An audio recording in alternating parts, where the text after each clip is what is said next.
mets-toi là, ouais. Avance. Allez, c'est bon, lance des tâches. Allez, on y va. Allez, hop. C'est parti, là. Go. Allez, vous sortez. Bon, vous vous souvenez, vous commencez à tourner là-haut, d'accord? Tout en haut du château, ok? Et on passe vous chercher dans 2 heures. Voilà. Ça marche? 2 heures, c'est bon? Ok, allez, on y va. Allez. Amusez-vous bien. À tout à l'heure.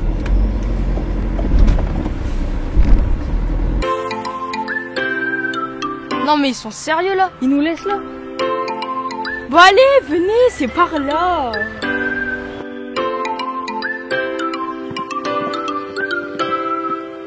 Bonjour à toutes et à tous, aujourd'hui nous nous retrouvons pour une nouvelle découverte. Sauriez-vous deviner où nous sommes?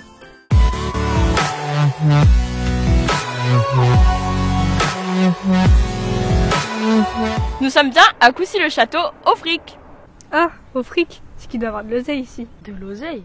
Bah ouais, du flouze, de la thune, des lovés quoi. Ma question préférée, qu'est-ce que je vais faire de tout cet oseille? Je vais faire de tout cet oseille, je vais faire de tout cet oseille. Eh les gars, c'est Coucy-le-Château au fric, parce que c'est la réunion de deux communes. Coucy-le-Château et Auffric-et-Nogent, qui ont fusionné en 1921, mais aujourd'hui tout le monde l'appelle Coucy. En tout cas, s'il y avait du fric, il doit plus en avoir beaucoup. Non mais là c'est parce qu'on est devant les vestiges d'une forteresse du XIIIe siècle, et c'est classé monument historique aujourd'hui. Ah ouais, quand même. Le XIIIe siècle, c'est le Moyen-Âge ça, non? Bah ouais, les châteaux forts, les chevaliers, la table ronde, Camelot quoi. À la base, c'était une mode castrale construite en 920. Mais c'est seulement vers 1230 qu'Enguerrand III de Coucy reconstruit entièrement le château car il voulait rivaliser avec les rois de France. Roi ne suis, ne prince, ne duc, ne comte aussi. Je suis le sire de Coucy. Qu'est-ce qu'il a dit là? C'est la devise d'Enguerrand III. En gros, un sacré prétentieux qui veut se croire aussi fort que le roi.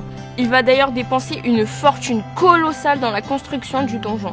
À cette époque, le plus haut d'Europe. Il érige aussi un gigantesque mur d'enceinte avec 4 tours circulaires. Les murs font 5 mètres de large et culminent à près de 40 mètres de haut. Et ça, c'est des gravures ou bien? Ça en fait, c'est la signature d'un artisan qui a taillé cette pierre. En gros, ça se faisait beaucoup à l'époque de montrer qu'on avait apporté sa pierre à l'édifice. Donc un grand nombre d'artisans, de maçons, ont mis leur signature sur certaines pierres. On appelle ça la signature des compagnons. Grâce à ça, on estime que plus de 800 artisans et maçons ont travaillé sur ce site. Imprenable cette forteresse.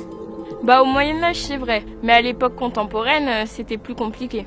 Pendant la Première Guerre mondiale, la ville de Coucy-le-Château est occupée pendant 3 ans par les armées allemandes et les soldats s'installent dans le donjon. Mais en 1917, lors du repli des troupes allemandes, les soldats reçoivent l'ordre de détruire le site fortifié avant de partir. L'explosion a lieu le 27 mars 1917 et au même moment la ville de Coucy est bombardée. Un vrai carnage. Oh là là, le trauma pour les Coucysois. Les Coucysois? Ouais, les habitants de Coucy quoi. Ouais, mais bon, tout ça, c'était il y a plus d'un siècle. Depuis la fin des années 90, la ville met en valeur son patrimoine médiéval à travers des événements. Au mois d'avril, par exemple, la ville organise des seigneuriales. C'est un événement pendant lequel des artisans présentent des objets typiques du Moyen-Âge pour se plonger dans la vie quotidienne du XIVe siècle. Et il y a aussi Coucy à la merveille en juillet, avec de superbes spectacles et reconstitutions médiévales. Un vrai voyage dans le temps. Ce qui est sûr, c'est que le peuple, lui, souffre atrocement de cette situation.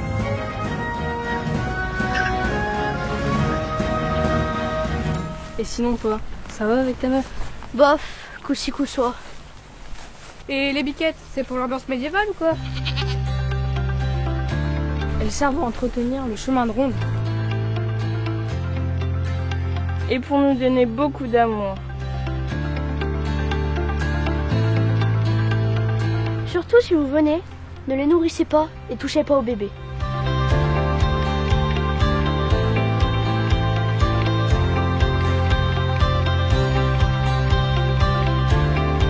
Ah bah il y a monsieur Guillaume là-bas. Alors, comment ça s'est passé? Bah nickel, et elle est où madame Daoufar? Madame Daoufars, eh bien, elle arrive.